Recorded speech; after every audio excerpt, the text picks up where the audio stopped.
Stan Jabalisco here. I'd just like to relate to you something, and now you're gonna wonder, whoa, is this guy gonna be our driver education professor too? But something just happened to me on the way down to Deadwood today, and it reminded me of something that I think everyone should know and should keep in mind a little more than they do. Besides, don't tailgate. I didn't give this highway a name yet. Well, Route 0. Anyway, you're going from left to right here, and that's you, right here. There you are, in your little pickup or your big pickup or your little car or your big car, whatever. You're going this way and you're going at the speed limit, whatever. Have you noticed that there are certain blind spots that every vehicle has, and that you really can't see anybody if they're in that spot?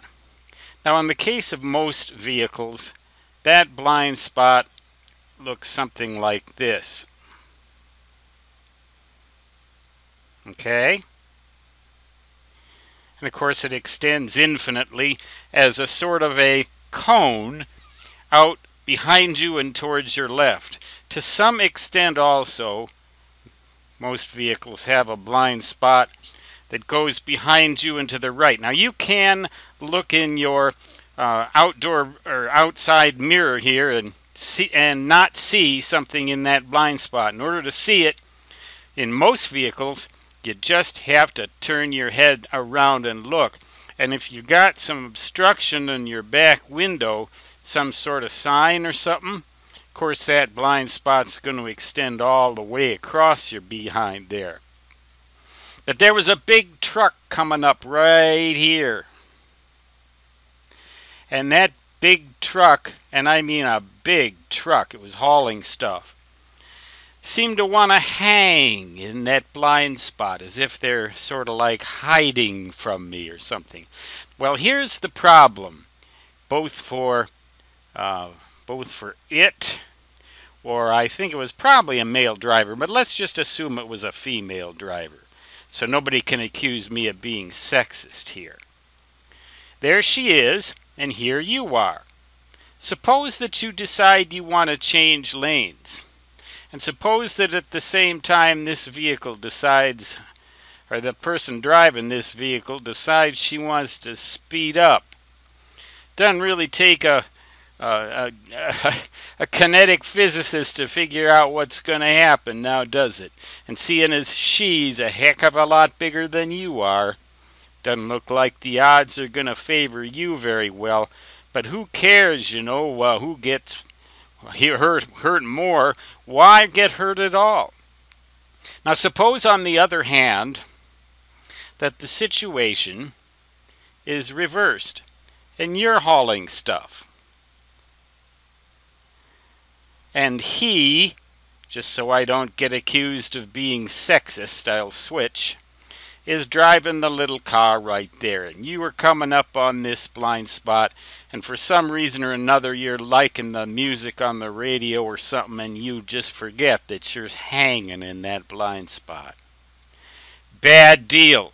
Suppose then the song ends, and at the same time he decides to change lanes. Well, it doesn't really take a psychiatrist to figure out what's going to happen here now, does it?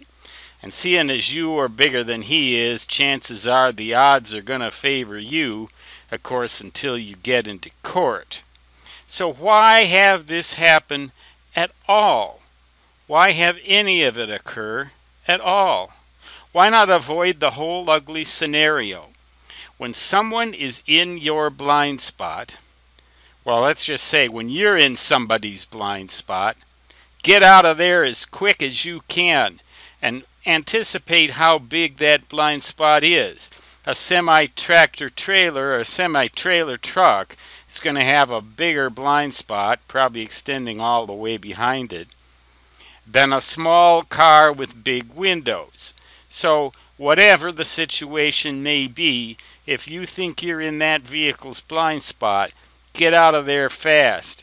Also, if the situation is reversed and it, just so I'm not accused of being an objectist, is driving this great big thing hauling whatever, and here are you, and this thing decides that it is liking its music on the radio and gets distracted and hangs in your blind spot like that, or else is just plain stupid. Either slow down or speed up, whichever is safer. I prefer to slow down unless I see somebody right behind me, to get out of that blind spot, get that it out of my blind spot as quick as I can.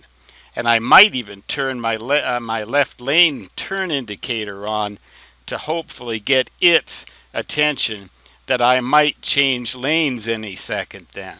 So the blind spot is a real danger zone both ways, and most people don't realize this until, of course, they're dead. Stan Gibilisco signing off. Until next time, so long.